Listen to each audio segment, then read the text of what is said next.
Atenção, região sul. 36ª Conferência de Escola Dominical, com o tema O Espírito Santo capacitando a Igreja para o ensino da verdade. 11 a 14 de julho de 2024, no Centro de Convenções de Florianópolis. Aprenda com experientes nomes da área de ensino as melhores práticas de educação cristã. Pastor José Wellington Bezerra da Costa, Pastor José Wellington Costa Júnior, Pastor Nilton dos Santos, Pastor Josué Cipriano, Ronaldo Rodrigues de Souza, Pastor Elienay Cabral, Pastor Ezequias Soares, Pastor Douglas Batista, Pastor Clayton Pomerening, Pastor Alexandre Coelho, Professora Joane Bentes, além de muitos outros pastores, educadores, psicólogos e pedagogos plenamente qualificados e com ampla experiência na área de ensino. Se atualize e eleve seu desempenho em sala de aula. Multiplique o conhecimento da Palavra de Deus e seja capacitado para exercer com excelência o ministério de ensino em sua igreja. Uma abordagem completa, desde pastores, superintendentes, passando pela classe de adultos e até a educação infantil. E também ministrações para a educação com alunos especiais e a classe de discipulado.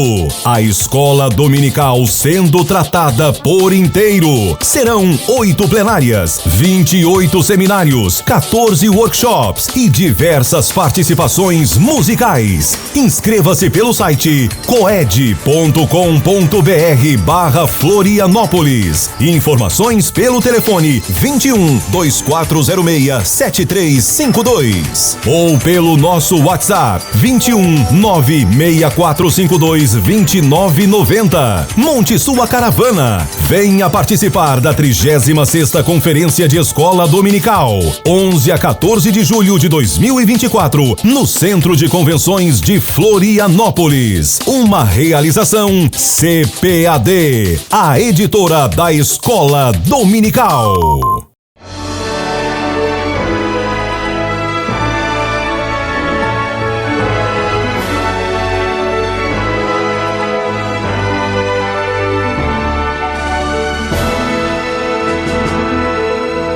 Subsídios. Lições Bíblicas. Jovens. Lição 7. A realidade bíblica do casamento. A paz do Senhor, querido professor, a paz do Senhor, querida professora.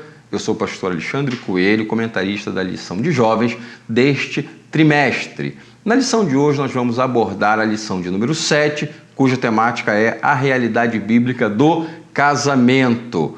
O casamento é aquela instituição com a qual os nossos jovens dentro da igreja sonham em um dia adentrar, participar, não é? E quando se casam, eles vão tendo ali uma vida a dois, debaixo da bênção de Deus, com o apoio da igreja, da sociedade, da família. Só que nos nossos dias, muito tem sido falado sobre a importância do casamento ou a falta de importância do casamento e que tipos de implicações esse tipo de discurso vem a trazer para os nossos jovens e como isso afeta as pessoas que estão casando ou aqueles que já estão casados. O texto principal da nossa lição diz em Marcos 10:9, portanto, o que Deus ajuntou, não o separe o homem. E o resumo da lição fala que o casamento é uma bênção planejada por Deus para o homem e para a mulher. Portanto, tudo que nós formos falar aqui é um reflexo daquilo que a Bíblia está dizendo. Portanto, para o cristianismo, assuntos que envolvem a vida cristã, eles precisam ser extraídos da palavra de Deus. Então, tudo aquilo que nós viermos a ensinar para os nossos alunos, principalmente na aula de hoje, como nas outras também, mas eu disse principalmente porque muito tem sido levantado, principalmente nas redes sociais, na internet, questionamentos contra o casamento, contra o evangelho e a favor de uma série de outras articulações entendidas como sendo familiares. Mas nós vamos nos prender àquilo que a palavra de Deus está dizendo no tocante à importância do relacionamento entre um homem e uma mulher. A introdução da nossa lição nos diz o seguinte: o casamento é um modelo divino que vem sendo ameaçado por uma série de opções modernas que renegam a união pretendida por Deus, tirando a sua sacralidade e banalizando o projeto divino.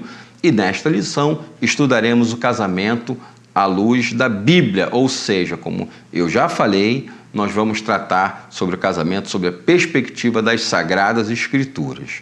O tópico 1 da nossa lição, ele vai trabalhar sobre uma definição do casamento. Então, o tópico 1 vai tratar sobre o que é o casamento. Numa definição, nós vamos encontrar que o casamento pode ser definido como a união entre um homem e uma mulher que decidem formar uma família apoiando-se mutuamente e demonstrando o amor e o respeito um pelo outro, por meio de um acordo perante Deus e a sociedade. Portanto, quando nós falamos sobre o casamento à luz das Sagradas Escrituras, nós vamos partir do pressuposto que o casamento é uma união entre um homem e uma mulher. A Bíblia deixa esse referencial porque no princípio Deus criou um homem e uma mulher. E o casamento ele tem essa importância porque ele precisa ser realizado aos olhos de Deus e também aos olhos da sociedade. Afinal de contas, o homem e a mulher estão inseridos em um ambiente social. Eles vêm de uma família, eles vêm de um contexto de igreja, então a sociedade também acaba participando do evento casamento entre um homem e uma mulher. E o principal do casamento também se refere a decidir formar uma família. Isso é importante que nós deixemos claro. O casamento ele vai formar uma família em que um homem e a mulher vão se apoiar mutuamente e respeitarem um ao outro. Essa é uma outra expressão que precisa ser muito bem definida, porque dentro do casamento, tanto o homem quanto a mulher precisam ter não apenas respeito, mas apoiarem-se um ao outro. Por que isso é importante? Porque o apoio do homem para com a sua esposa faz uma diferença muito grande no relacionamento. Da mesma forma, a mulher que apoia o seu marido, claro, quando nós falamos de apoio, estamos nos referindo a tudo aquilo que é lícito, aquilo que é agradável aos olhos de Deus e aquilo que vai ser útil para que aquela família possa ser constituída sob a perspectiva divina. O tópico 2 da nossa lição vai falar também, então, sobre Deus e o casamento. A palavra de Deus requer que essa união, ou seja, o casamento, seja feita entre um homem e uma mulher, pois tal visão é da própria criação divina, que fez Deus um homem e uma mulher para que se ajudassem e se completassem. Sempre que há um casamento, ele é realizado com a presença de 3 participantes. Deus, que é o Criador de todas as coisas, o homem e a mulher. Essas 3 pessoas costumam, então, ser trazidas à luz sobre a perspectiva do casamento, recordando que o casamento ele vai ser celebrado diante de Deus.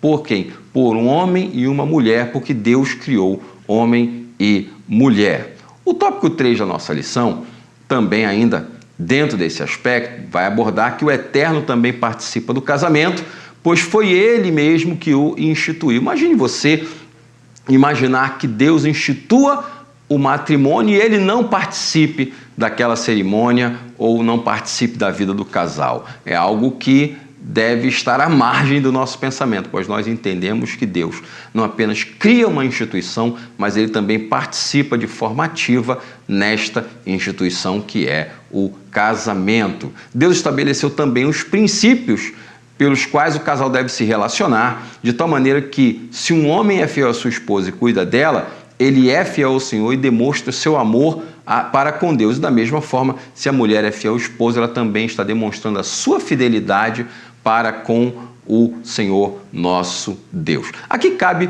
dentro desse aspecto que nós falamos, uma reflexão para você trazer para os seus alunos. Qual é o nível de importância que os seus alunos dão ao casamento? É provável que no lar de onde eles vêm, o casamento não seja uma referência tão boa aos olhos dele e, de certa forma, nós, como alunos e professores da escola dominical, costumamos, numa fase mais adulta, referenciar a nossa vida com base nas experiências antecedentes que nós tivemos. E pode ser que algum dos seus alunos venha de um lar desestruturado ou venha de um lar onde o pai era ausente ou a mãe ausente. Uma série de situações pode acontecer. Mas eu desafio você, professor, professora de escola dominical, a chamar a atenção do seu aluno. Porque Deus não ia criar algo que ele instituiu que fosse ruim. Na verdade, o casamento é bom, é uma bênção, ainda que nem em todos os lugares, ou melhor, ainda que nem em todos os lugares o casamento possa ser bem visto, bem executado, bem celebrado dentro daquela união. O casamento é uma bênção de Deus. O profeta Malaquias, ele retratou a realidade entre os seus contemporâneos. O que Malaquias vai chamar a atenção? Ele percebeu que havia muitos homens ali em Israel, nos seus dias, que oravam ao Senhor, pediam a bênção de Deus, choravam, se quebrantavam, mas aparentemente Deus não os ouvia. E Deus se utiliza ali do profeta Malaquias para dizer: porque o Senhor foi testemunha entre ti e a mulher da tua mocidade, com a qual tu fostes desleal, sendo ela tua companheira. Malaquias capítulo 2, verso 14.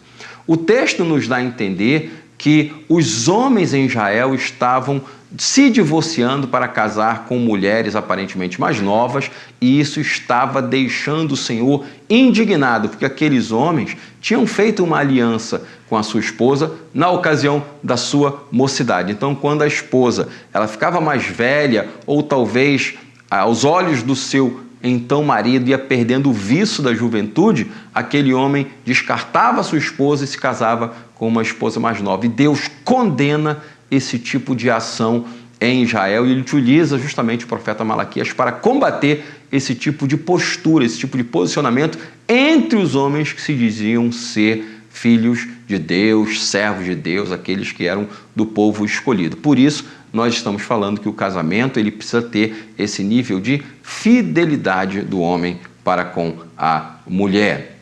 A bênção de Deus está para as pessoas que se casam. A palavra de Deus fala que Adão e Eva tiveram 2 filhos, Caim e Abel.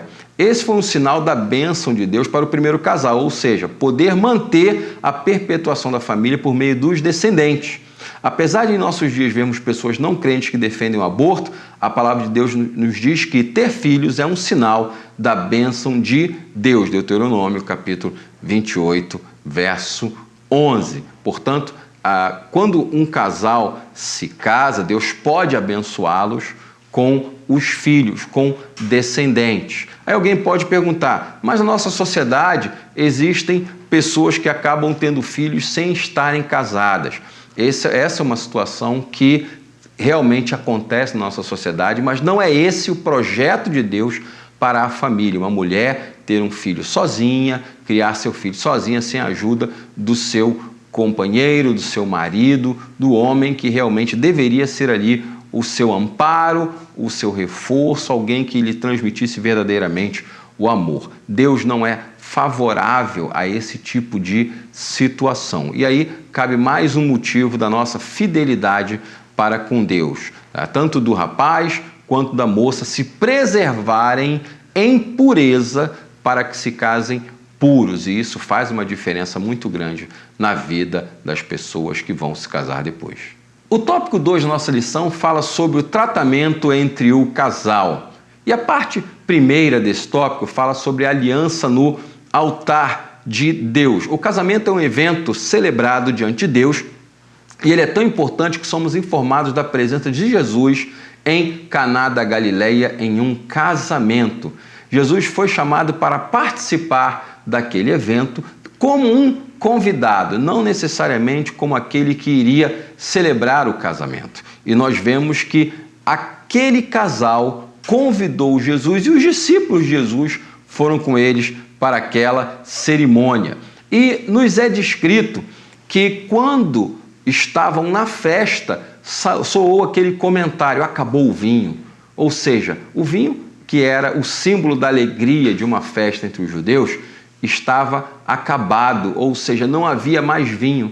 Não se sabe se o dono da festa encomendou um pouco menos de vinho do que ele esperava que viessem convidados. Não se sabe se aquele cálculo que foi feito contemplava a possibilidade de mais pessoas virem aquela cerimônia. O fato é que, apesar de a Bíblia não dizer por que ele acabou, o noivo foi surpreendido com a notícia e a mãe de Jesus foi falar com ele: meu filho, acabou o vinho. E Jesus, ele faz ali uma transformação, ele transforma a água em vinho e traz novamente alegria para aquela cerimônia, para aquela festa, para aquelas bodas.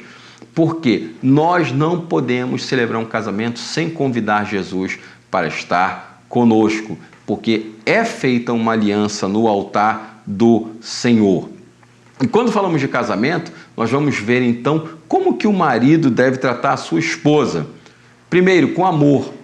As Escrituras Sagradas afirmam que os maridos devem amar suas esposas, como também Cristo amou a igreja. Observe que o apóstolo Paulo, quando escreve aos Efésios, no capítulo 5, 25, ele deixa claro que o referencial de amor de um homem para com a sua esposa é o referencial do Senhor Jesus Cristo para com a igreja. O Senhor Jesus, ele se entregou pela sua igreja, ele fez o possível para que ela pudesse estar bonita, bem apresentada para a cerimônia do casamento. Então, a Bíblia faz essa comparação muito séria e de muita importância para nós também no século 21. O exemplo de Jesus, amando a igreja, é o referencial para que o marido ame a sua esposa. A Bíblia também nos orienta que o marido deve honrar a sua esposa. O esposo deve honrar a sua esposa, pois ela é participante com ele da vida eterna. 1 Pedro, capítulo 3, verso 7. Tal verdade revela o quanto as esposas devem ser honradas, respeitadas e ajudadas.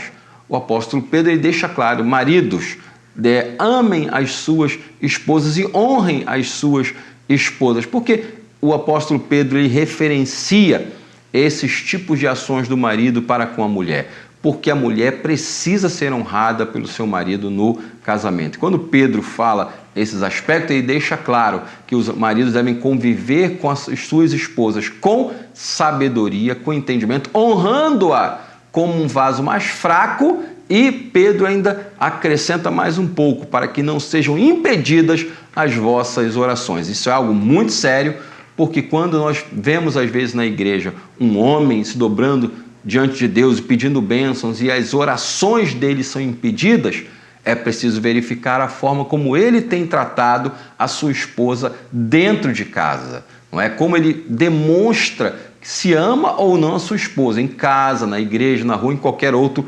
ambiente. Por isso, Deus, através do apóstolo Pedro, ele chama muito seriamente a atenção dos maridos e diz: se você não tratar bem a sua esposa, a sua oração vai ser impedida. É o apóstolo Pedro que comenta esse aspecto, dado a responsabilidade que o homem tem de demonstrar o amor pela sua esposa. A mulher também precisa ser protegida. Cabe ao homem defender sua esposa e prover o que é necessário para que ela se sinta protegida. E essa proteção deve ser física, emocional e espiritual. Ou seja, o esposo deve orar pela sua esposa, o esposo deve acompanhar a sua esposa também, saber o que ela está precisando, fazer o possível para protegê-la de todo o mal, dentro ali das suas forças, dentro daquilo que ele tenha na sua capacidade. Mas a Bíblia também fala sobre o trato da mulher para com o seu esposo. Salomão destaca que quem encontra uma esposa encontra algo excelente, alcançou a benevolência do Senhor, Provérbios 18, 22, revelando assim a importância do casamento. A esposa deve honrar seu marido, respeitando e sendo submissa. A submissão tem o sentido de estar debaixo da mesma missão. Algumas pessoas alegam que submissão traz a ideia de uma pessoa estar numa posição muito inferior, uma pessoa que só recebe ordens, uma pessoa que às vezes é humilhada ou às vezes tem a sua identidade descaracterizada. Mas a expressão submissão é estar debaixo da mesma missão, ambos servindo juntos ao Senhor, não num processo de competição, um querendo ser maior que o outro, um querendo ser melhor do que o outro. Não é esse o projeto de Deus para com as pessoas que se casam.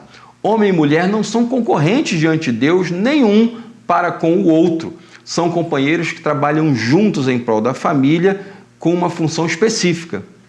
ao homem, Deus deixou a responsabilidade de liderar o lar, com a certeza de que será cobrado da sua liderança.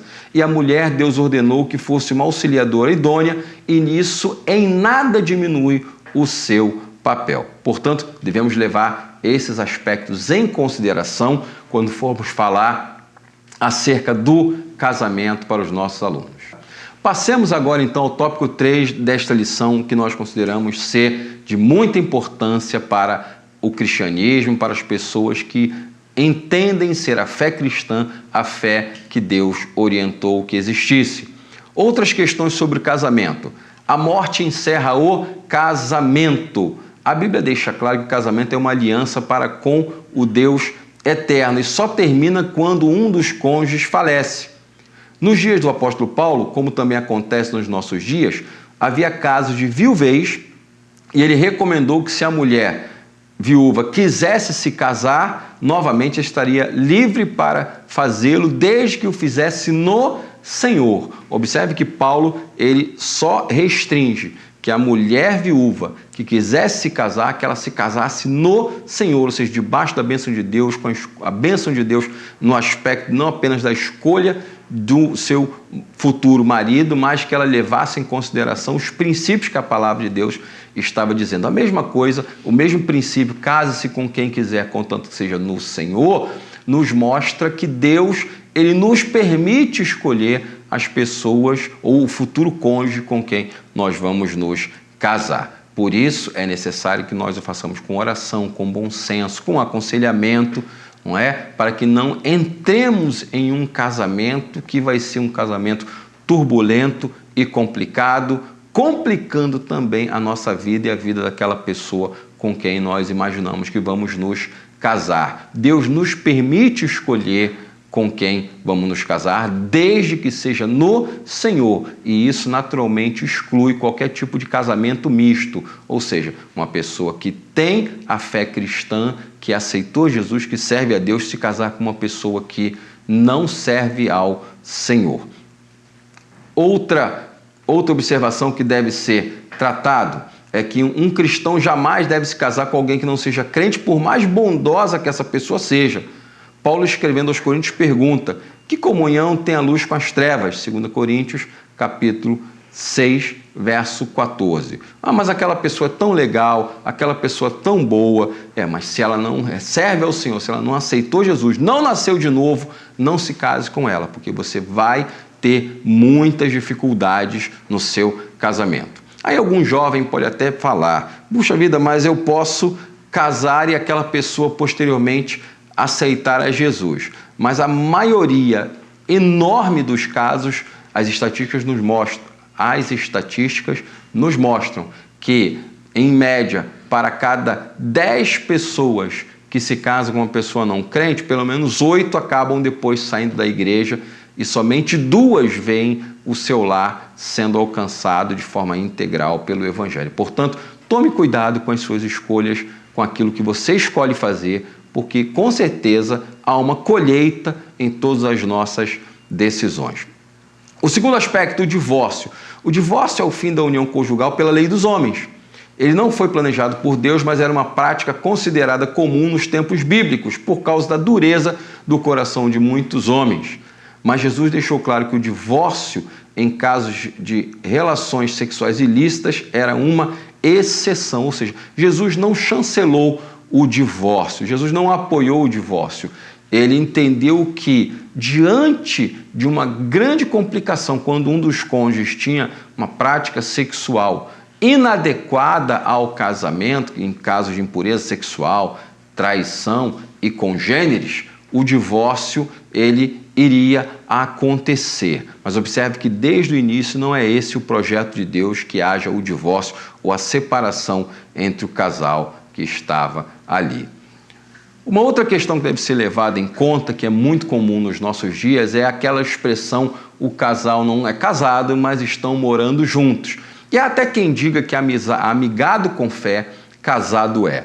Só que aos olhos de Deus isso não funciona. Deus espera que o homem e a mulher tenham uma postura adequada no tocante à formação de uma família. Em nossos dias é muito comum as pessoas dizerem que o casal vai morar junto para ver se eles se adequam sexualmente, para ver se a convivência deles vai ser adequada, só que esse não é o projeto e a orientação de Deus. Lamentavelmente, o casamento vem sendo considerado dispensável por muitos jovens e adultos de nossa sociedade que optam por morar juntos. Até aqueles que dizem, como eu falei, amigado com fé, casado é, e que o casamento é somente um papel onde as pessoas assinam, pois o papel aceita tudo. Esse é um ponto muito complicado, porque as pessoas, quando alegam a viabilidade de um casal morar juntos sem passarem pelo casamento, eles estão não somente desprezando a orientação divina, mas estão tornando algo como pouco absoluto ou algo relativo o casamento. Afinal de contas, o casamento é meramente um papel e o papel aceita qualquer coisa. Mas quando uma pessoa como essa vê uma nota de R$100 no chão, ela não julga aquele papel como sendo sem valor. Não é? Aquele papel tem um valor. Da mesma forma, a certidão de casamento, uma habilitação de casamento, tem um valor muito grande perante a sociedade pela igreja. A verdade é que quando um casal decide viver juntos, sem o ato formal diante de Deus e da sociedade, está vivendo em fornicação, pois estão praticando ato sexual de forma que desagrada ao Senhor nosso Deus. E, finalmente, bigamia, poligamia e concubinato. A bigamia é o ato de se ter um novo matrimônio sem que o anterior tenha se encerrado legalmente. A poligamia já é quando uma pessoa tem mais de um cônjuge ao mesmo tempo. Há países onde isso é permitido, entretanto, tal permissão não reflete a vontade de Deus. Realmente existem países que ainda hoje entendem que um homem pode ser casado mais de uma vez ao mesmo tempo. E qual é o projeto de Deus? É um homem para com uma mulher, e não um homem com várias mulheres, uma mulher casada com vários homens. Note que as Escrituras no Antigo Testamento nos mostram que os homens que tiveram mais de uma esposa trouxeram diversos problemas e dificuldades para a sua vida familiar, sua vida financeira, sua vida espiritual. Portanto, a Bíblia não apoia esse tipo de situação. E o concubinato nos tempos bíblicos, ele se concretizava quando mulheres eram compradas, raptadas ou mesmo quando se tornavam prisioneiras de guerra e eram obrigadas a servirem sexualmente as pessoas que tinham ganhado a guerra. Isso aí é muito complicado. No Brasil, o concubinato é a relação entre duas pessoas que não podem se casar por impedimento legal, tornando essa relação ilegítima. Portanto, nós jovens devemos tomar cuidado. E você, professor, pode ser usado justamente por Deus para trazer esse tipo de orientação para os nossos jovens. Conclusão: o cristianismo ensina, segundo a Bíblia, que o casamento é monogâmico entre um homem e uma mulher que estejam livres e desejem se casar.